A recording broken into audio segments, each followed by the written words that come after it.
You have to. Meaning, I don't care if you're an atheist, agnostic, or a believer in creator. You have to step back and just go, wow. Wow. Welcome to your Internet Believer Explains with Mike.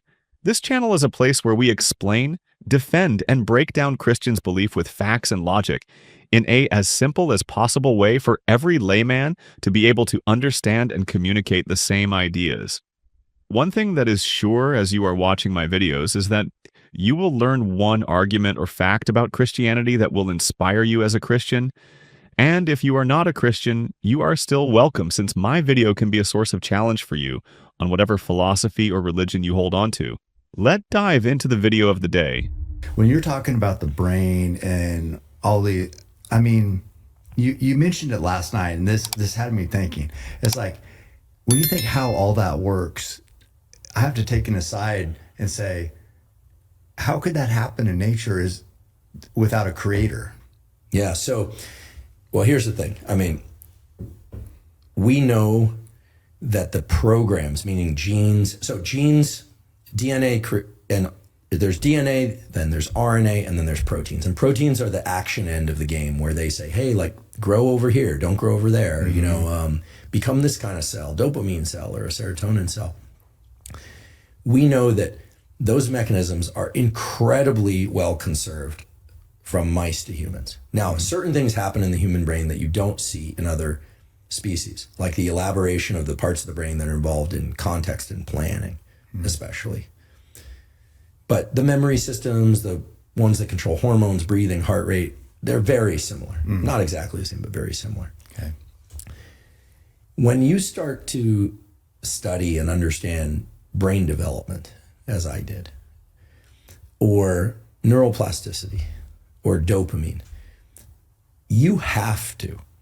Meaning, I don't care if you're an atheist, agnostic, or believer in creator. You have to step back and just go, wow. Wow. Now, then, of course, there's this difference among scientists as to who believes in God, who doesn't. I'll just go on record. I'm very comfortable saying it. I believe in God. I do. I think there are many things that science can explain. There are certain things science can't explain.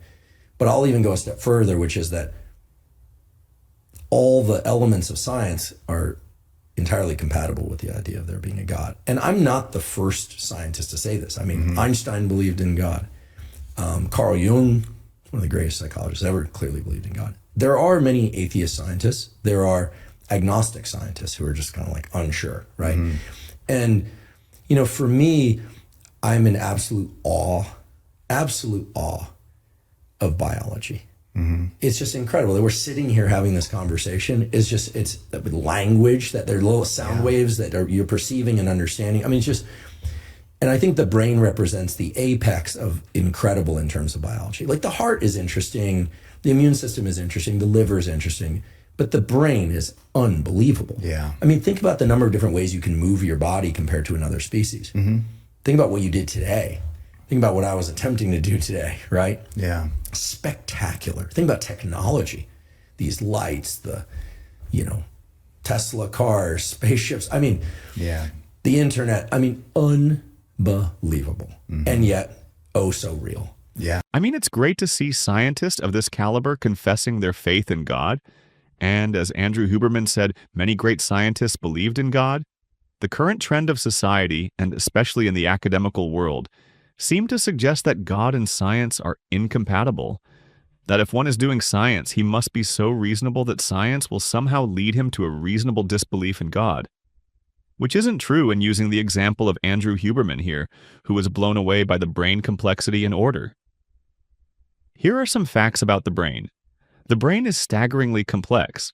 About 86 billion neurons, intricate patterns of connectivity, and emergent phenomena like consciousness. For Andrew Huberman and some scientists, this complexity evokes a sense of awe that aligns with the belief in a higher power or intelligence behind it all. As he stated it, he believes science cannot explain everything. For instance, neuroscience still hasn't fully explained subjective experience. Why and how we have self-awareness, emotions, and a sense of self. And especially the hard problem of consciousness has led many to believe that there was something beyond material explanations, potentially spiritual. The more someone studies the brain, the more they may realize that not everything can be reduced to neurons and chemicals. Love, beauty, purpose, and free will resist full scientific explanation. And that's what happened to Andrew Huberman and many other neuroscientists. So, we could talk a bit about how well, I'll just say this. Secretly, I've always prayed. I grew up in a split religion home. My family's like the UN. We've got people from Guatemala, Denmark, Argentina, New York, like all the different political battles are in my family. Super left, super right, libertarians, lefties to the, it's crazy. Thanksgivings can be difficult. Yeah. But I'll say this, I absolutely pray. I absolutely love that the idea, but also what for me is really a deep belief, which is that we can't control everything. We're not in as much control as we think we are. And that the magnificence of biology and the magnificence of nature is, it's impossible for me to conceive how that could come about any other way. It just is. Now, yeah, I think that, full stop. Who do you pray to? That's an interesting one because I think God. Yeah. So I absolutely do. I've actually started reading the Bible recently, start to finish. I feel like it's my duty to learn and in some sense compare Old and New Testament. I'm really interested in the stories, but I'm fascinated by the story of us, right? And the story of everything. And so, but yeah, I pray out loud in the morning, sometimes again in the middle of the night if I wake up. And it's only recently that I've been doing this more often. It's giving you peace? Oh, my goodness. It's given me so much. It's given me peace. And, this is going to sound weird and probably people are going to be like, what are you talking about? If this, it works. It works. There's a way in which certain things I was grappling with, I just couldn't resolve. I couldn't do it. And it was all internal and I just couldn't do it. How were you trying to resolve these things? Like have an answer? Yeah, discipline myself. It wasn't like I was super, undisciplined. Obviously I have a lot of self-discipline, but I always pray, I want to remove my defects of character. I want to, I certainly pray for other people. I mostly, these days I pray for the ability to really harness as much care and love for other people and for myself, something I haven't been that good at in my lifetime, in order to be able to put the best possible work into the world, to really serve. Like I really see myself as serving higher power. Like I'm a conduit. Right. And the better I can do that, the better I'm serving. The better I'm serving, the more I feel connected to humanity. A good question we should ask ourselves is science compatible with God or religion? The answer is yes. Many scientists and philosophers argue that science and religion are compatible because they address different domains of understanding. One focused on the natural world, the other on meaning, morality, and purpose. Science explains how. Religion explains why. Many early scientists were Christians who believed studying nature was a way to understand God's creation, and their belief in a rational creator actually motivated their scientific curiosity. And this shoots down the current myth that religion turns off rationality. In fact, religion or Christian values such as truthfulness, humility, and stewardship are seen as essential for responsible scientific work. Christianity also provides a moral framework to guide the application of technology. For example, AI, genetics, medicine.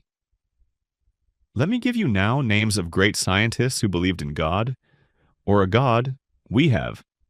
Isaac Newton, Johannes Kepler, Blaise Pascal, Robert Boyle, Michael Faraday, Albert Einstein. Albert Einstein, for example, thought that a divine rationality was behind the universe, and I think he was right. The universe seems very rational in its build-up.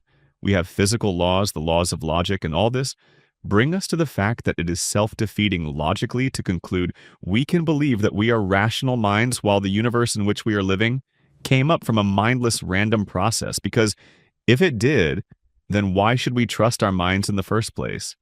How can a mindless process bring about or produce sound-minded creatures? It doesn't make any sense. To conclude, I will say, belief in God can be a powerful and meaningful tool in scientific work. Not because it replaces science, but because it can inspire, guide, and ground the scientist's approach to discovery. That's all for this video. I will see you in the next video. May God bless you.